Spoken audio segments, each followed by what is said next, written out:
Well, ladies and gentlemen, thank you for being here this evening. We have kind of an aggressive set of verses here, chapter 10, verse 1 through chapter 12, verse 26. I think we can get through that tonight. We'll see. What I've done mainly for the notes is I've put the information, all the verses on your notes. You obviously can read your Bibles as we do this, but I've also tried to break down the sections of what is being talked about in these verses. It's a lot of management information, some genealogies. It's kind of like some housekeeping for Nehemiah. Who's working where, who's living where.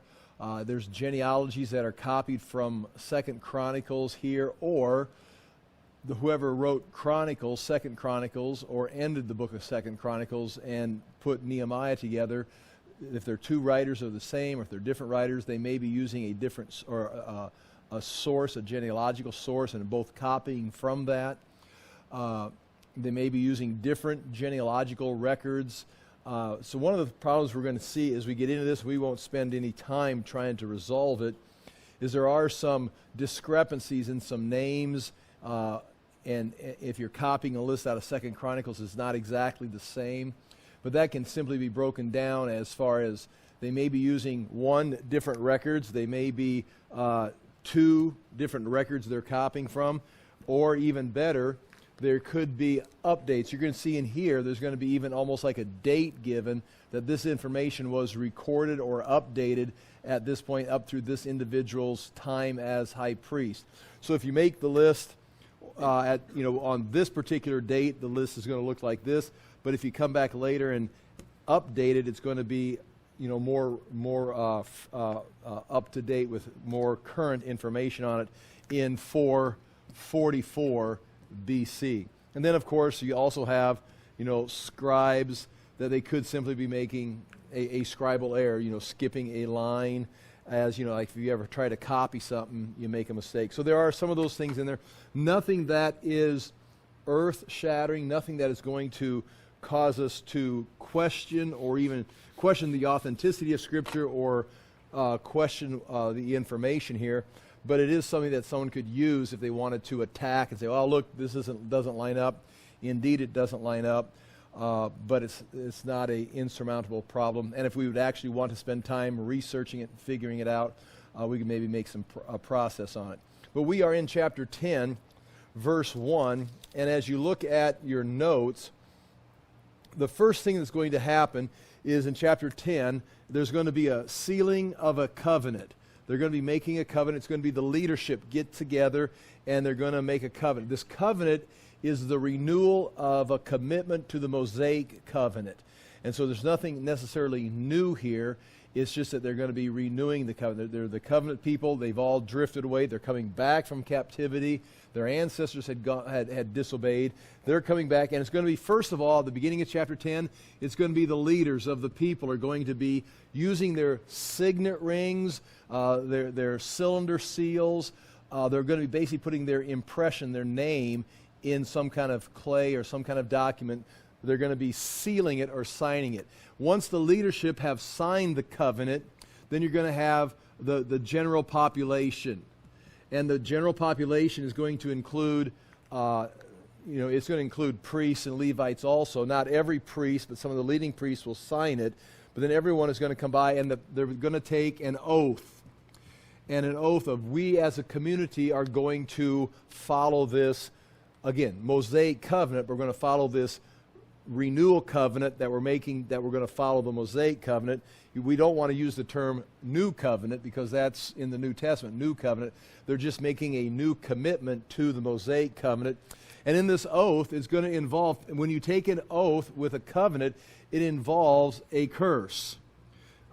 This was typical, is if I break this covenant, this is what is going to happen to me. And so the population is going to take the oath, which puts them under a curse, that they're going to follow it. Then the next thing we're going to see as we rush through this is that's on page 1.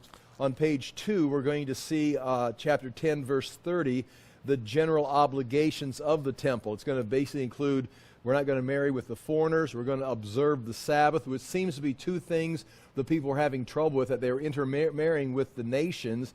which means they were not following, committed to the way of the law of Moses, but were just surviving and getting along with the other Gentiles. But then also they're going to observe the Sabbath, which also involves the Gentiles having come in and set up business places in Jerusalem, in Judea. And so when the Sabbath rolls around, maybe the Jews would observe the Sabbath, but all the businesses are open. All the Gentiles in there running their stores, their activities, and it's real easy for them to compromise and go the way, especially since they're a small, struggling group here in Judea. And so they're going to put a stop to that. Then on the rest of page 2, they're going to have a commitment in this covenant. It's going to be marriage. It's going to be the Sabbath. And then, interestingly, it's going to be a commitment to the temple. It's going to be to recommit to financing, of updating, of taking care of the temple and the services, which, as we've talked, in 520, they built the temple, completed the temple in 516, and now in 444, I think I did the math before this, I think it's 72 years, but in 444, the temple had been done for 72 years, but it has not necessarily been taken care of. There's got to be priests, there's got to be Levites, there's got to be sacrifices, there's got to be grain, there's got to be donations. One of the things that's going to come up, there's got to be firewood, continuously providing firewood for the fires, the altars, and that they're going to take care of. That is one of the things that's going to be in this oath of this covenant. We will take care of the covenant.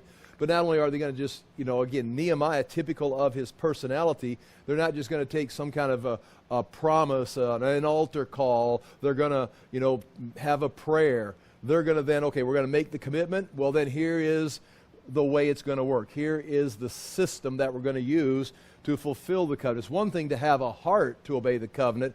It's another thing to set up a system of this is how we're going to go day by day and make sure the temple has wood for the fires. It's one thing to say, we really want to have the temple operating. It's another thing to say, well, who's going to pick the wood up and get it into there?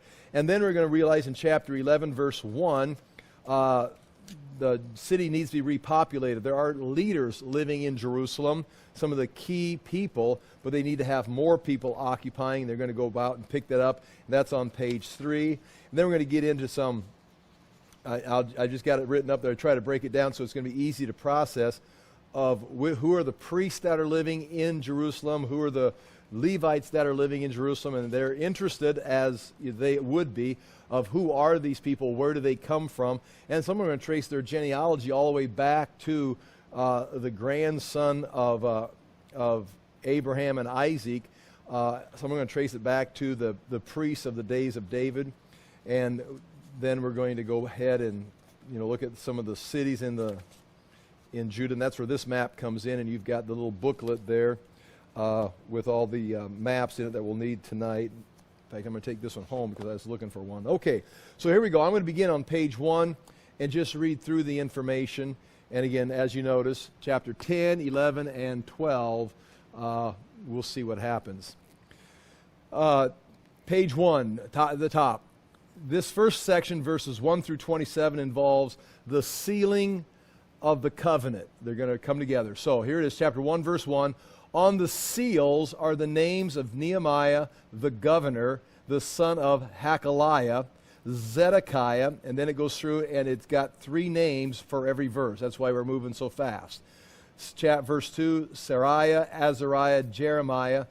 These are just names of people that are signing the covenant. So the first one to put their signet ring in the clay, or would be Nehemiah. The next guy we do not know. His name is Zedekiah. The best guess is he's one of Nehemiah's officials, maybe his personal secretary. A lot of times the king or royalty would give their ring, their signet ring, to another individual so they could do the signing of the paperwork. They could be the secretary. And so first one to sign it is Nehemiah, possibly Zedekiah's secretary. And then you're going to have a list of a bunch of names. If you want for entertainment purposes, I could try to read through those all. But you just go through verse 2, verse 3, verse 4, 3 names in each verse generally. There's a Daniel, there's a Barak, there's Abijah. all the way through, and they are all, at the end of verse 8, I've got it in bigger letters, these are the priests. So you've got Nehemiah, his secretary, and a bunch of priests getting together and sealing this covenant that they've made. It's the leadership is getting together and sealing the covenant. Verse 9, and the Levites. Now you're going to get a list of all the Levites who are also going to add their seal to the, I'm not sure if it's some kind of a parchment paper, if it's some kind of a clay that they're all sealing their, like I say, their ring or their cylinder seal. They're leaving their mark in that document. So it's priests, Levites, and the governor of the land are sealing that covenant, saying they've cut a covenant.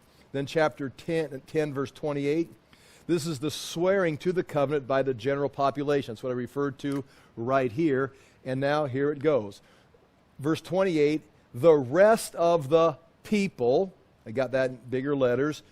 It also includes the priests, the Levites, the gatekeepers, the singers, and the temple servants. So coming up here, we're going to talk more about the gatekeepers, the singers, and the temple servants. You've already heard about the temple servants. You know where they live. They live there on the Ophel. Their place of living is right there on the temple in Jerusalem.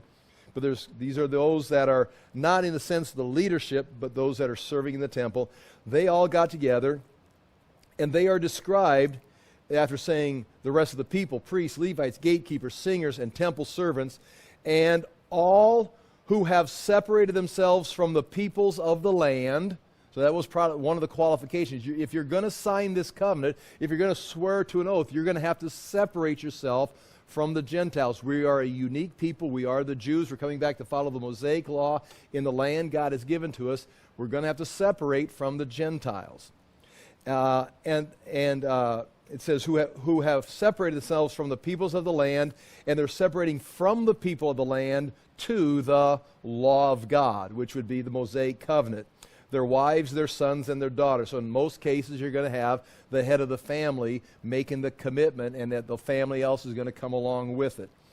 And it also describes them as all who have knowledge and understanding. They're going to have knowledge of this law and understanding of the law. And that goes back to the last couple of weeks we talked, where they are reading from the law, and the Levites were mingling with the people here at the Watergate. They were mingling with the people and translating it, explaining it, so the people had understanding. So instead of just blindly coming into this covenant, they know the Word of God. They know what they're committing to. And so they're going to have to separate from the people.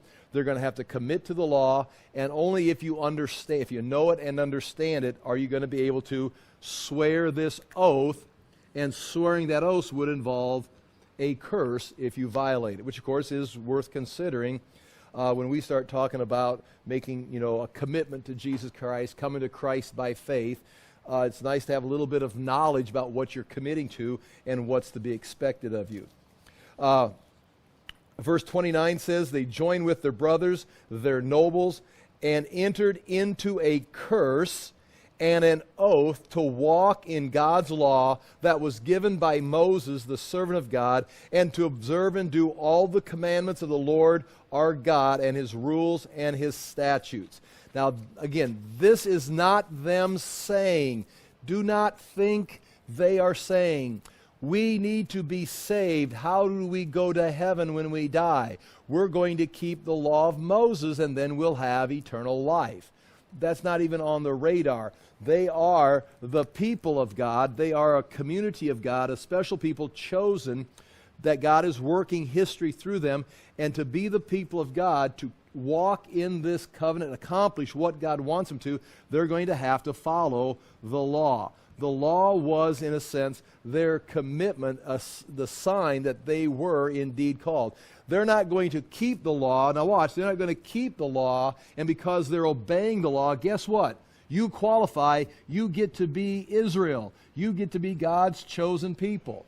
No, they are God's chosen people, and so because they are, they're going to now commit to this law because we've been chosen to do something different than those people over there and those Samaritans over there and the Ammonites over there. We are the chosen people. They're not using the law to accomplish being the people. They're doing it because they are the people. And over here, there's going to be a purpose.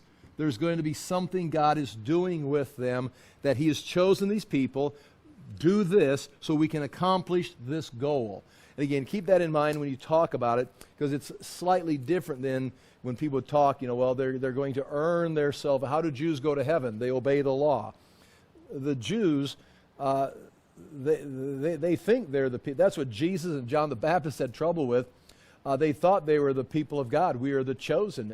We are the special people. And that's where John says, he could have made these stones the sons of Abraham. You've been chosen by God. Now you need to do what He's called you to do. And so it's just kind of interesting as you look at that. But nonetheless, understand that's what's taking place right here. Page 2, Nehemiah chapter 10, verse 30 through 31. These are the general obligations of this covenant. In a general sense, this is what they're for. Now again, the law of Moses is very broad. We could spend years going through that.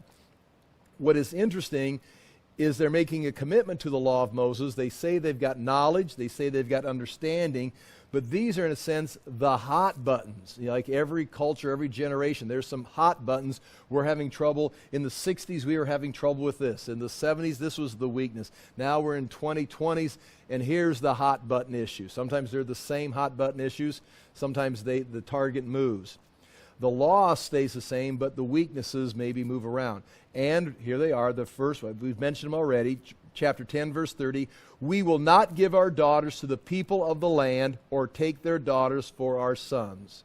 And so in other words, we are not going to intermarry with the Gentiles. Now this is not a racist statement. This is more of a philosophy. This is more of an ideology. This is more of a worldview. This is about, we are the people of God. We've got this standard that we live by. The Gentiles are not even interested. That's why they're coming in here and opening up their shops in our cities on the Sabbath. They don't even want to be like us. Why would you send your son or your daughter to marry them and bring them into your family when they're not even... It's not that they're a different race. In fact, the Bible makes very clear that you can join the people of God by becoming a proselyte, by joining with them and making this commitment. But you're not joining the race. You're joining their, in a sense, their system, their culture, we would say their religion. And so keep that in mind. That's what's breaking them down. They're just letting their families just dwindle off into the world. Verse 31, and if the people of the land bring in goods or any grain on the Sabbath, they come into the city of Jerusalem or any city on the Sabbath day to sell, we will not buy from them on the Sabbath or on a holy day. Now, Nehemiah is going to make that later on as we get into the next couple chapters. Nehemiah is actually going to say, okay, I got a way of fixing this. I can keep them from selling on the Sabbath in Jerusalem. We shut the gates. You can't come in. Well, then they set up outside the city, outside the gates. All you got to do is slip out the door, and you can buy outside the city. And that's going to be a situation that's going to be a problem, because these same people that are making this covenant, Nehemiah is going to come back and have to, later in this book, he's going to have to address mixed marriages, and he's going to have to address the Gentiles selling on the Sabbath and the Jews buying on the Sabbath. And Ezra and Nehemiah are not going to take that very well. And we'll see how they deal with it. And it says, and we will forego the crops of the 7th year and the exaction of every debt. And so the year of Jubilee, well, the 7th year, the sabbatical year, every 7th year they'll just let the land rest. They won't expect payments and just let everything settle for you as if it's not just a holy day or a Sabbath day, but an entire Sabbath year. So those are the two main commitments. And now, chapter 10, verse 32 through 39, now they're going to start talking about the temple. And this gets a little detailed. I'll try not to spend a lot of time in it. But it does indicate that the temple has been neglected. And Nehemiah is not just coming in, building a wall, saying, okay, let's get going. He's going to help set up a system to make sure they can do what they're making a covenant to do. And here it is, chapter 10, verse 32. We also take on ourselves the obligation to give yearly a third part of a shekel for the service of the house of our God. So every year they would have to give an individual, an adult male would have to give a third of a shekel, and that money would go to the temple for, whatever they needed. It would be the daily needs. If it be, they need some brickwork needs to be done, or they need to pay for some labor, or whatever. They would say it was taxation to keep the temple running. Now, originally, you can go back, and I think I've got it written in here somewhere in the footnotes. Moses, it was half a shekel. Half a shekel in 40 BC. Now in 444 BC, it's changed to a third of a shekel.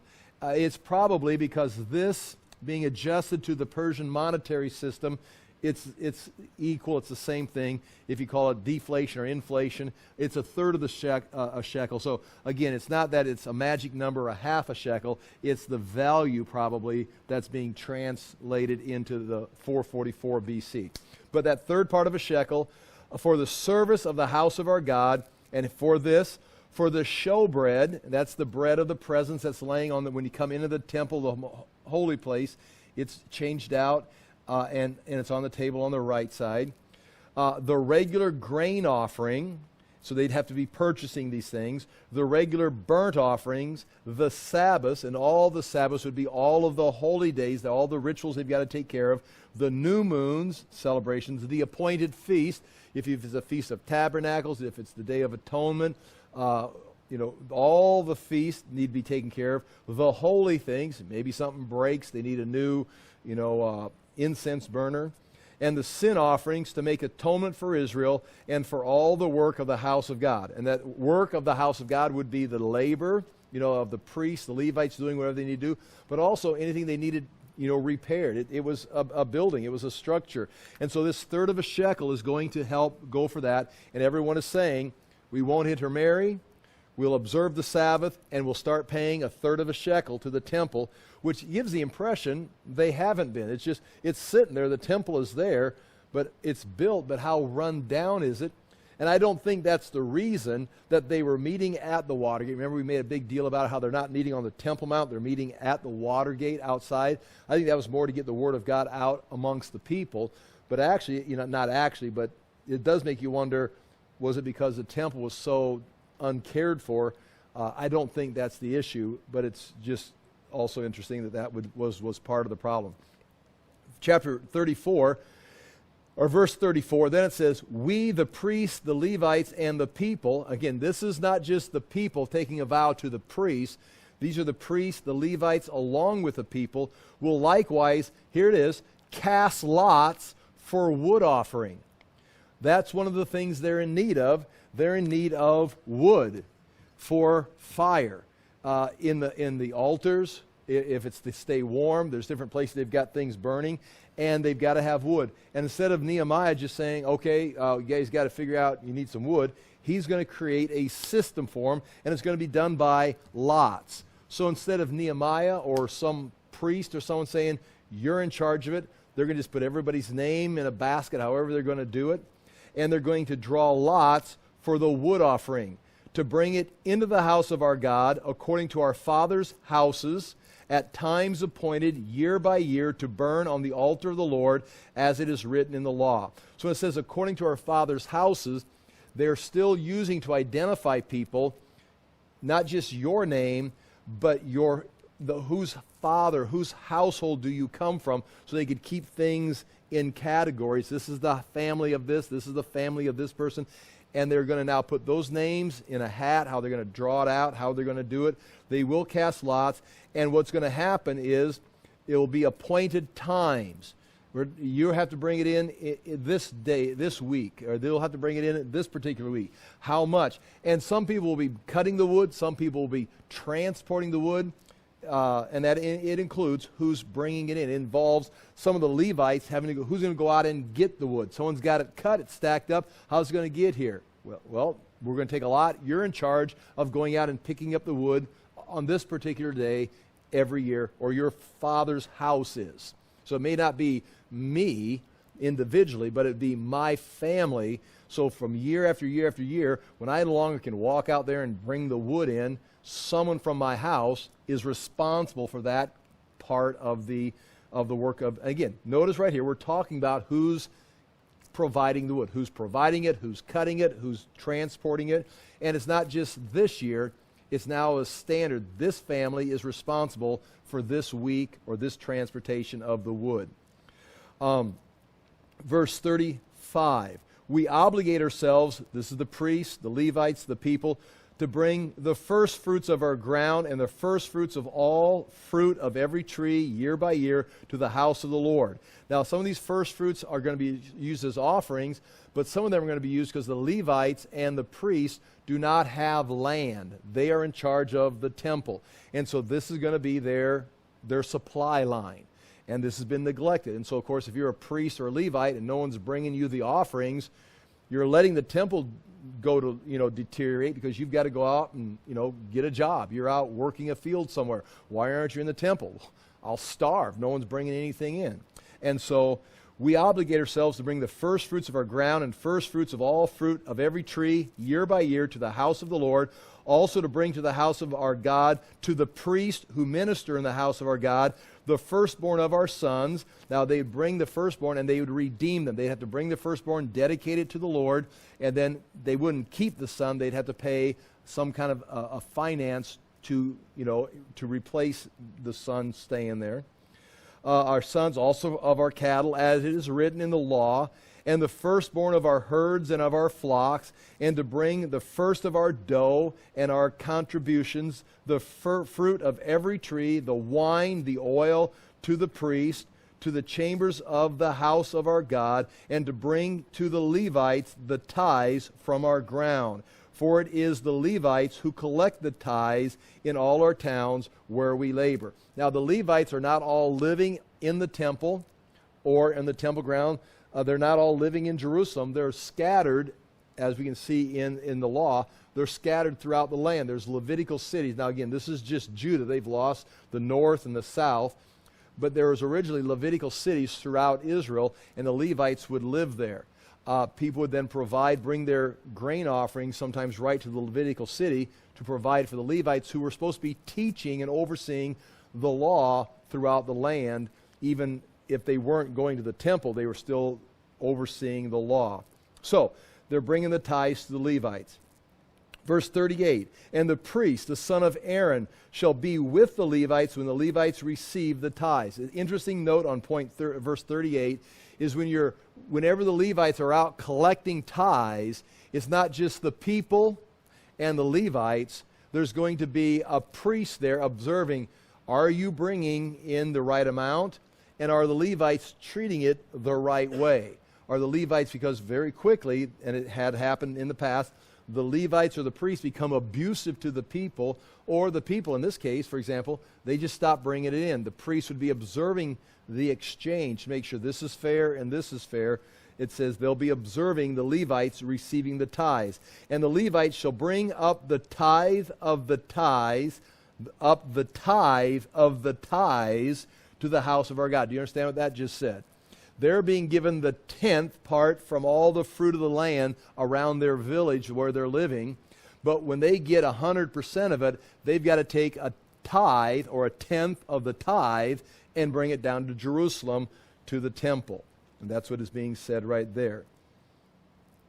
And bring the Levite tithes of our ground, as Levites will collect the tithes from our towns wherever we labor. Verse 30, and the priests and the son of Aaron shall be with the Levites when the Levites receive the tithes, and the Levites shall bring up the tithe of the tithes to the house of our God, to the chambers of the storehouse. So on the Temple Mount, there were buildings, there were chambers to meet in, there were chambers to store their garments in, but there were also storerooms to store the grain that was being brought. So there's a storehouse also. Also it's got a money chain. There's gold stored there, silver. For the people of Israel and the sons of Levi shall bring the contribution of grain, wine, and oil to the chambers where the vessels of the sanctuary are. That'd be all the gold or bronze utensils, as well as the priests who minister and the gatekeepers and the singers. So again, we're mentioning the priests, the Levites, the gatekeepers, and the singers. And then the last line of that, chapter 10, verse 32 through 39, is this summary statement: we will not neglect the house of our God, which I think would mean we have been neglecting the house of our God. This is all written in the law of Moses, but no one knew the law of Moses. And if you're a Levite, says, hey, someone ought to be bringing me some stuff. It's like, where are you getting this from? So they've been instructed in it. They understand it.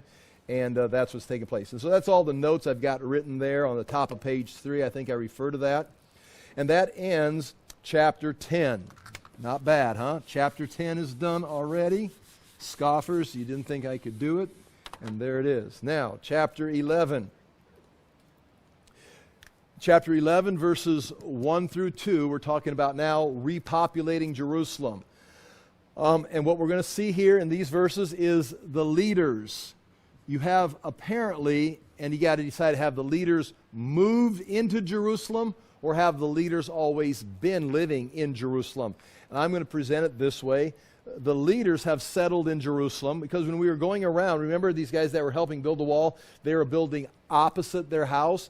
So the city is not full of people, but there are leaders living in the capital city. In fact, that's why they built opposite their house, because their house is in Jerusalem. And so that's what this is saying, chapter 11, verse 1 and 2. Now the leaders of the people lived in Jerusalem. And the rest of the people cast lots to bring 1 out of 10 to live in Jerusalem, the holy city, while 9 out of 10 remained in their towns. So already, all the leaders, if you're a leader, you're living in Jerusalem. But if you're just a common person needing a career, needing a job, needing a farm, you're living in the rural area, farming. You're providing for your family. And to move to Jerusalem, there's nothing to do. And so, now Nehemiah says 1 out of 10, they're going to draw lots again. 1 out of 10 is going to move to Jerusalem.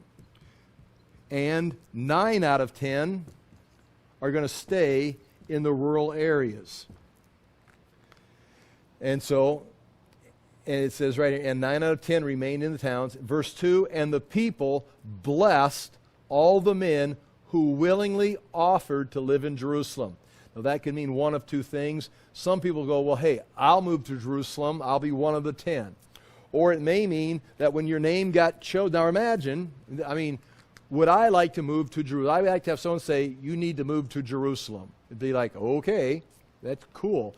But okay, you still have reality. What are you going to do when you get there? How are you going to get there? What are you going to do as far as career, money? How are you going to stay alive there? Well, I thought you take care of me. It's like, no, we need you to go there and figure out how to make a living. And so 1 out of 10, if they're being chosen to go, they're leaving their farm, their community, and it's going to be a challenge. And so the people blessed all the men who willingly offered to go live in Jerusalem. It's like, thank you. We appreciate what you're doing to repopulate Jerusalem. Nehemiah knows if this is the capital city, it's got the walls, it's got the temple, we need people living here. And once you get people populating it, restaurants are going to pop up and all, the grocery stores will show up and it'll be a nice city. Chapter 11, verse 3, people lived in Jerusalem and the rural towns of Judah. Verse 3 talks about people living out here. These are the chiefs of the province who lived in Jerusalem. But in the towns of Judah, everyone lived on his property in their towns.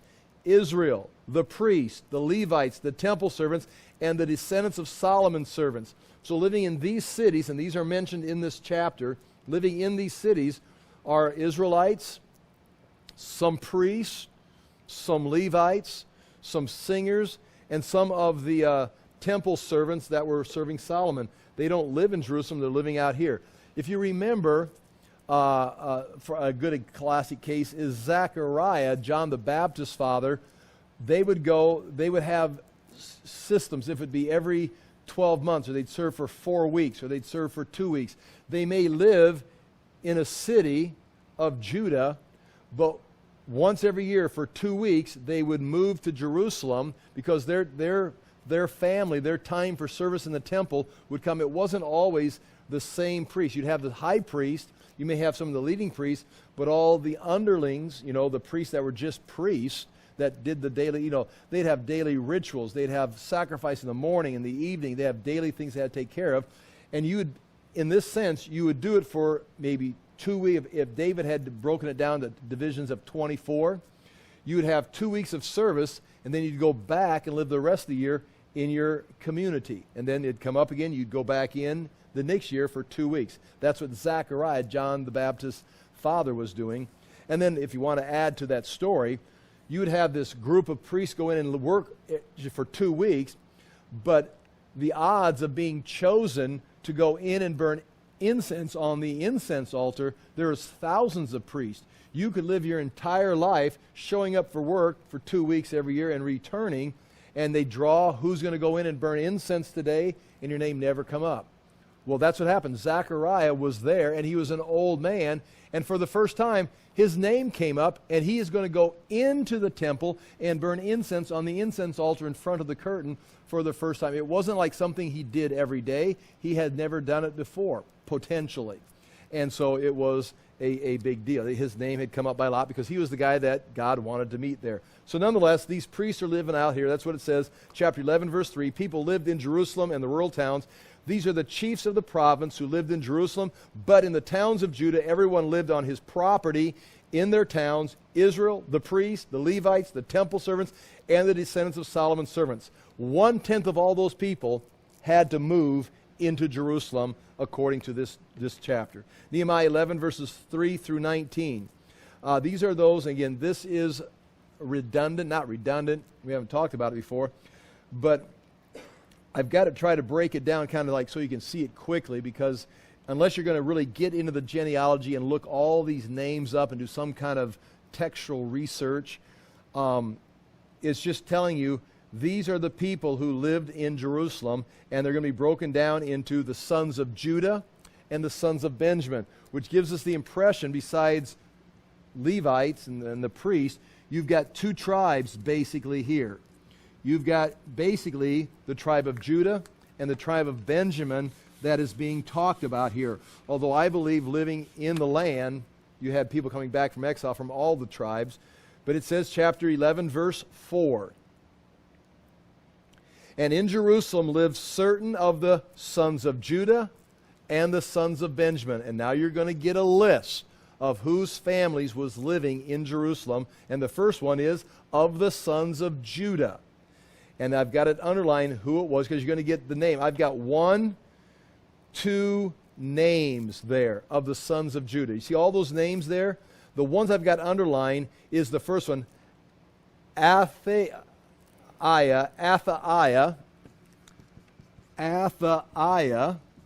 and then you're going to have a whole bunch of names, who was the son of, the son of, the son of, the son of, the son of, and then you get the very first one, the son of Perez. And if you go back and look, Perez is right back there by Judah. It's one of his immediate descendants. And so, of course, this is, you see all those, that doesn't mean there's 1, 2, well, let's count them.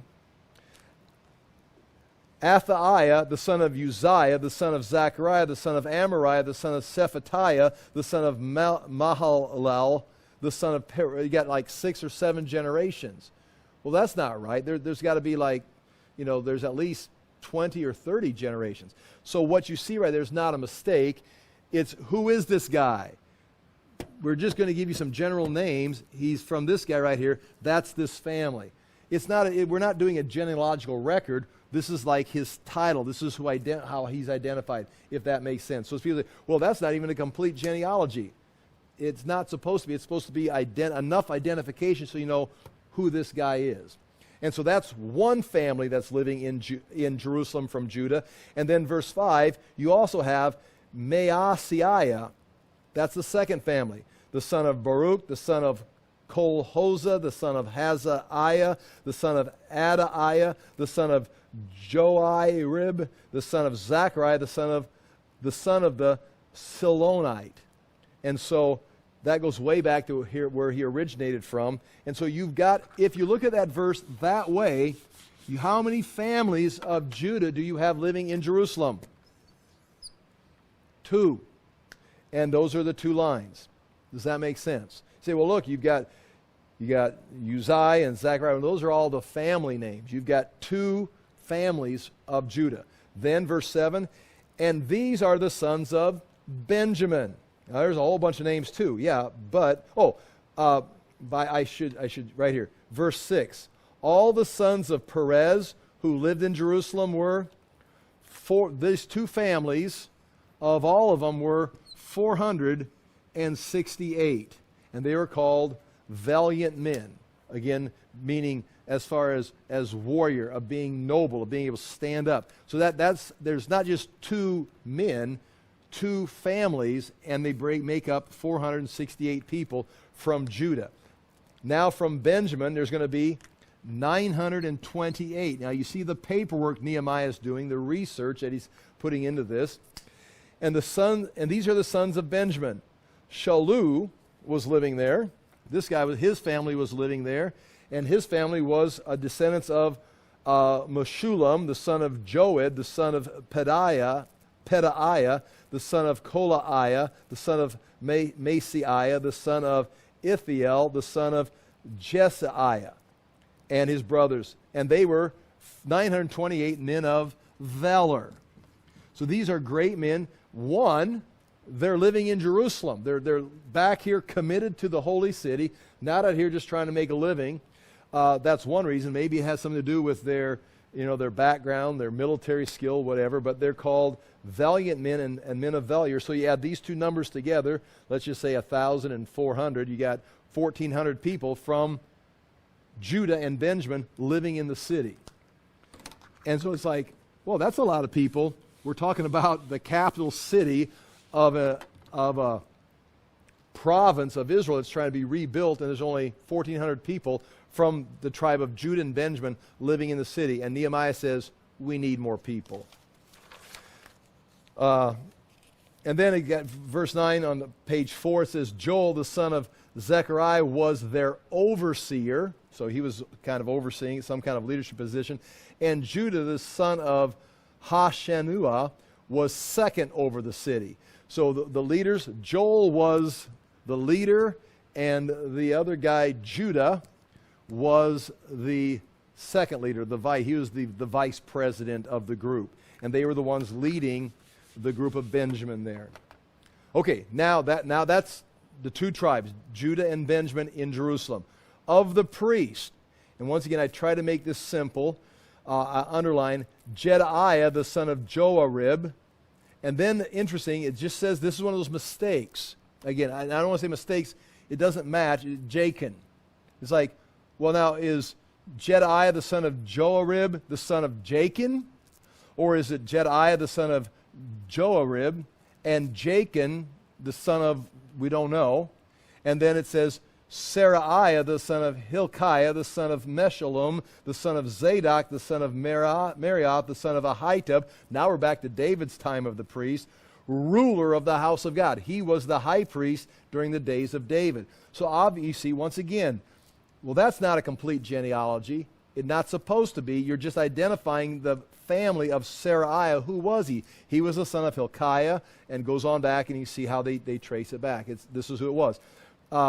And their brothers who did the work of the house. They're working in the house of God. They're working in the temple from that family.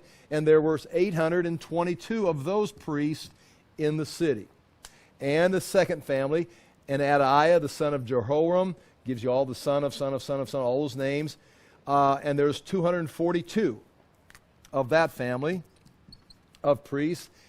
And then finally, it's got one more, Amashaiah, the son of Azael, all the way through.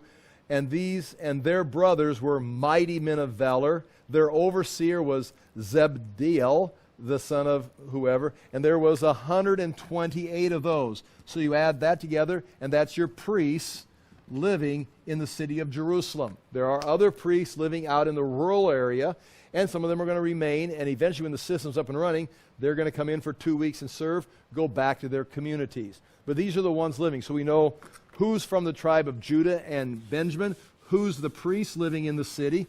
Basically, you're getting a list of the city. Finally, verse 15, and of the Levites. Shemaiah, the son of Hashab, the son of Azrakim, the son of Hashabiah, the son of Bunni. That's one. And the second one, and Shabbathiah and Jozabed. of the chiefs of the Levites who were over the outside work of the house of God.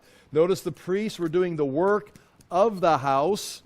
The Levites are doing the work outside the house. They're the ones bringing in animals, bringing in the wood, taking out the carcasses, cleaning up the utensils. The priests are working inside the house. Now you've got the Levites, and they're working outside the house of God.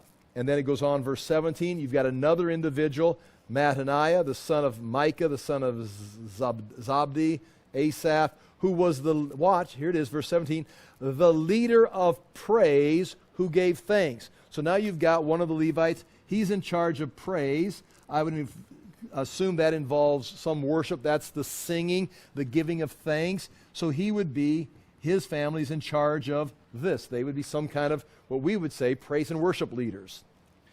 And also another family of Levites, Bakbukiah, the second among his brothers, and Abda, the son of Shammua, the son of Galal. All the Levites in the holy city were 284. Now again, that is interesting. 284 Levites. These are the working bees of the temple. They didn't even want to come back from captivity. Remember how when Ezra comes, he's counting, okay, are we ready to go? How many Levites we got? 10. 10? Well, we can't leave until we get some Levites because the Levites have to do the work. But they were probably, instead of being temple servants serving the priests, they had probably found some business, some new opportunities in Babylon. They didn't want to come back, and now we get this far, 444 BC. There's still not very many Levites there in the city. But now, the gatekeepers. We've had the priests. Well, we've done the two tribes, Judah, Benjamin, the priests, the Levites. Now there's another class called the gatekeepers. Now these are not the gatekeepers of the city wall. These are the gatekeepers guarding and keeping the temple holy. It was important that nothing unholy came on the Temple Mount, and so the gatekeepers would observe everything. What was being brought in, who was coming in, and here it is, the gatekeepers. Akub, Telman, and their brothers who kept watch at the gates, 172. So you've got 172 gatekeepers watching the gates. Nehemiah 11, verse 20. There were some living in the rural cities. Now we're going to go to who's living out here in all these cities. Who's living there? Israelites, priests, Levites, and the rest of Israel and of the priests and the Levites. That was my title. Verse 20. And the rest of Israel and of the priests and the Levites were all in the towns of Judah, every one in his inheritance. So there's people all across these cities, and Nehemiah are saying 1 out of every 10 of those has to come into the city so we can up all these numbers. Nehemiah 11:21. Also in Jerusalem were temple servants on the Ophel, and that we know that because we've identified them when we made the maps. Verse 21, but the temple servants lived on the Ophel, and Ziah and Gishpa were over the temple servants. And those are the two leaders there of the temple servants living there. So we know that they're living in Jerusalem. Again, you can see that information. You say, what is this information good for? It's Nehemiah doing his book work, and we've inherited it in our scriptures. Chapter 11, verse 22. Also in Jerusalem were Levite singers. So here it is, verse 22. The overseer of the Levites in Jerusalem was Uzi, the son of Bani, son of Hashabiah, all the way through, and the sons of Asaph. He originally, the guy's name was Uzai, and he's the son of, the son of, the son of, the son of, and eventually the son of, you can see right there, I've got it underlined, the son of Asaph. And Asaph was one of the original singers over the work of the house of God. And so he's mentioned, for there was a command. Well, okay, verse 23 is interesting. For why was he singing, and how was the temple, why was it operating at this time? Because it says, for there was a command from the king concerning them, and a fixed provision for the singers as every day required. So the king required that there was singers, and there was set aside finances to keep Uzai and the band going on the Temple Mount. Now the question is, who is this king? One option. Who set up all the divisions of the priest? David did. David set this up. So the king could be David. But how's David providing for all this? Most likely, I've got that in italics. That parentheses in italics is my addition. The king is most likely to the Persian king who sent Ezra over, who sent Nehemiah over, who's actually helping finance this whole thing. Persian king, and probably Artaxerxes in this context, has required that Uzziah and the singers on the Temple Mount, and he's set aside money for them to keep singing. I'll read that again. The overseer of the Levites in Jerusalem was Uzziah the son of Bani, the son of Hashabiah, the son of Mattaniah, son of Micah, of the sons of Asaph, the singers, over the work of the house of God.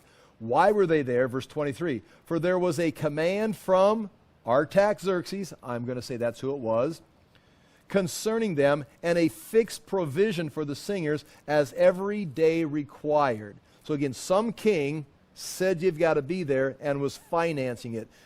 You can choose. I'm just saying the logical one is who's making that happen. Artaxerxes, the same one who's financing Nehemiah. And verse 24, and Pethahiah, the son of Meshezabel, okay, I'm so sorry, of the sons of Zerah, the son of Judah, was at the king's side in all matters concerning the people. So this Pethahiah, this guy, we'll just call him Peth, he was a descendant of all these people, and from Judah. Where was he? He was at the king's side concerning all these matters. So it wasn't like Artaxerxes was focused on Judah and watching the temple services. He was getting his information from Pethahiah, who was informing Artaxerxes, and Artaxerxes says, yes, finance that thing, keep it going.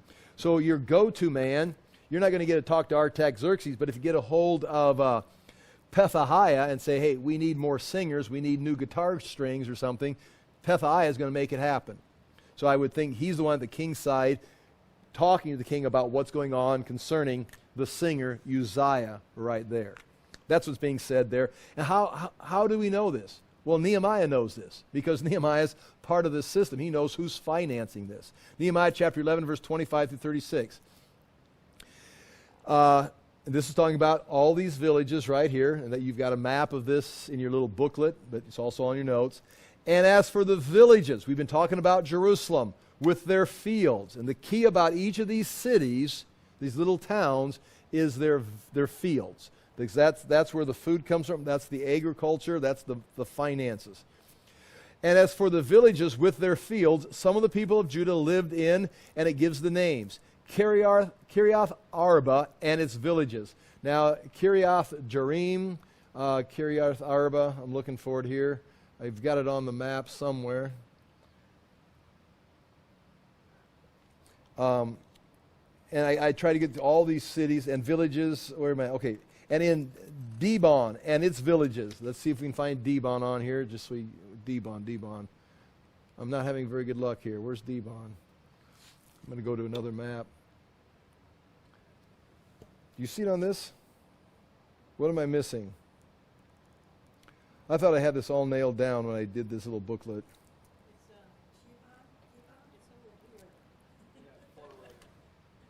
It's off of that map. It'd be the other side of. Oh my gosh! Oh, it's over in. Oh, okay, it's over in. Yeah, it's over in Ammon. Okay, sorry. It says. It gives all this, the people living in all these cities. Okay, it's 25, 26. Okay, this gets really boring here very quick. Ziklag, okay, we know where Ziklag's at. That's down here. That's down further south, isn't it? That's off this map too. It goes through and gives all those cities, including their fields. I think the map on this notes.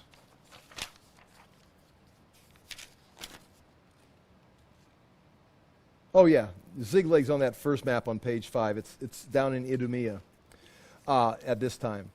But it gives you all those names of those cities. So they encamped from Beersheba. Okay, now this is interesting. I want to point this out. And we got to go back to page 5. I don't have the right... Why don't I have a map for this? Oh, I do right here. Tick-tock, tick-tock. There it is. That's the bigger map. We're still waiting for this all to collapse on me some night. There's Ziklag. There's, over here's Dibon. But it says right there from Beersheba, right there looking in...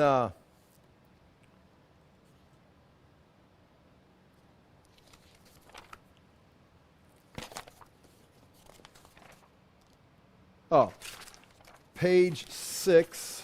Thank you for putting up with me here. Page 6, end of verse 30, right before verse 31 begins. And so they encamped, all these people of Judah encamped from Beersheba, right here, to the valley of Hinnom, which is up here in Jerusalem. It's going to be the west side coming down around the south of Jerusalem. So they're camped all the way across here, all these people that Nehemiah has taken note of. And then verse 31, the people of Benjamin also lived in Geba, Michmash. Now those cities are going to be up here, more like this, up here in towards the tribe of Benjamin, up here in this area up here, Geba, Michmash, right there. And you can see that on that map that you've got on the page right there. Go through all those names. That's where the tribes of Benjamin. And then finally in verse 35 and 36, it says Lod and Ono, the valley of craftsmen. So there's Lod and Ono, and right here is the valley of craftsmen. You can see it on the map on page 6, but that's the extended part. They're living in those areas. And certain divisions of the Levites in Judah were assigned to Benjamin. So in those cities of Benjamin, certain Levites have been assigned their living. Nehemiah chapter 12, verse 1 through 7. This is the record of the genealogy of the priests. These are the priests and Levites who came up with Zerubbabel. This is copied right out of previous text coming out of with Zerubbabel way back in 537. And the sons of Shealtiel. And we've got this record before, and sometimes you're going to see mistakes in it because it's been copied from different sources. There were the chiefs of the priests and their brothers in the days of Jeshua, and Jeshua is Joshua, going back to the original return, where you've got Zechariah and Haggai talking, prophesying to these people. So that's the record. Nehemiah includes those records there. And then you've got chapter 12, verse 8 through 26, the record of genealogies of the Levites. And it goes through the Levites. Jeshua goes all the way through that list on page 7. It continues over there. This is just keeping track of who's who of all the priests, the Levites, in Nehemiah chapter 12, verses 12 through 21. The list of names of priests who were the heads of their father's house. And in the days, now this is interesting, verse 12, I'm about done. In the days of Joachim were priests, heads of their father's house, which is interesting because what that is indicating is you've got a previous record back in the days of Zerubbabel and Joshua the priest. That was 538. You go through the 520, the prophecies of Haggai and Zechariah, the rebuilding of the temple in 516. Well, now we're some 70, 80 years into the future, and now he's giving the list. So it's going to include some updates. So that's going to be part of, well, it doesn't match exactly. Well, he's going to clean it up, explain it, clarify some things, and so he's re-giving that list. You see there who everybody belongs to. For example, look in verse 13. It says, of Ezra, the man's name was Meshullam. Of Amariah, the man's name was Jehohanan. And of the family of Meluki, there was the man named Jonathan. Of the family of Sebaniah, there was a man named Joseph. Of the family of, you see how that's all being said. Those are all individual men, but it gives their family name first. Nehemiah 12, verse 22 through 23 is a list of names of Levites who were the heads of their father's house. Verse 22, in the days of Eliashib, that would be the high priest, Joiadid, Johanna, and Jaddua, those are the names of the four high priests. Jaddua is the one who meets Alexander the Great. So with Eliashib, and those are the four priests, the Levites were recorded as the heads of their father's house. So 2 were the priests of the reign of Darius the Persian. As for the sons of Levi, the heads of their father's house were written in the book of Chronicles until the days of Johanna, the son of Eliashib. So in other words, they're recorded there, but it stops the recording at a certain date. And Nehemiah 12, verse 24 through 25. And the chiefs of the Levites gives their names. Their brothers who stood opposite them to praise and give thanks, they'd be singing. When it says stood opposite them, that probably means were their replacements. They were the main ones, but on the backside there was someone to step up and take their place. According to the commandment of David, the son of God, watch by watch. And so David had set up a system of who would rotate through to sing, if it be the priest coming in every couple weeks, or the rotation of the singers, so the singing would never not be accomplished. Nehemiah is making sure that's all taking place and has the names of the men that are going to be doing that, including their backup singers, in case they can't make it. And that continues down to verse 25 and gives a list of gatekeepers standing guard at the storehouse of the gates. So there are storehouses on the Temple Mount, but the storehouses also had gates on them, and the gatekeepers were in charge of protecting the storehouses, so when the people brought the tithe in, no one could break in and steal it. Chapter 12, verse 16, it says, verse 26, it says 16, but verse 26, these were the days of Joachim, the son of Jeshua, the son of Jozadak, and the days of Nehemiah the governor, and of Ezra the priest and scribe. So in other words, this is, you say, well, there's some discrepancies here if this doesn't make sense. Well, Nehemiah is putting a date on it. This is accurate up through the days of the high priest Jehoiakim, Nehemiah the governor, and when Ezra the priest scribe showed up. These are the records at that time and what is taking place in the city of Jerusalem. And so Nehemiah Ezra comes back and helped restore the law. Nehemiah's got the walls built. He's structured the society, trying to now populate it. And that's going to set us up for next week, which will be a little better, is chapter 12, verse 27, and something you're familiar with, the dedication of the walls. Now that everything is in position, the priests are there, the singers are there, the people know the law. We've made a new commitment. We've renewed the covenant of Moses. They're going to now have a celebration. They're going to march along the walls, and they're going to meet on the Temple Mount for a time of singing and celebration, and that is what we'll talk about next week. I appreciate you enduring all that right there, but again, a round of applause would be nice for chapter 10, 11, and 12. I do appreciate you being here. Thank you for taking time. Father, we do thank you for the chance to look into these things. We ask that we, again, would take them to heart and allow these things to transform our lives, that we would have confidence in you, that you have structured things in the Old Testament and in the previous days, that you're also structuring things in our own time. And we ask that we might be part of that and do the things you've called us to. In Jesus' name we pray. Amen. Thank you for your patience, and thank you for being here.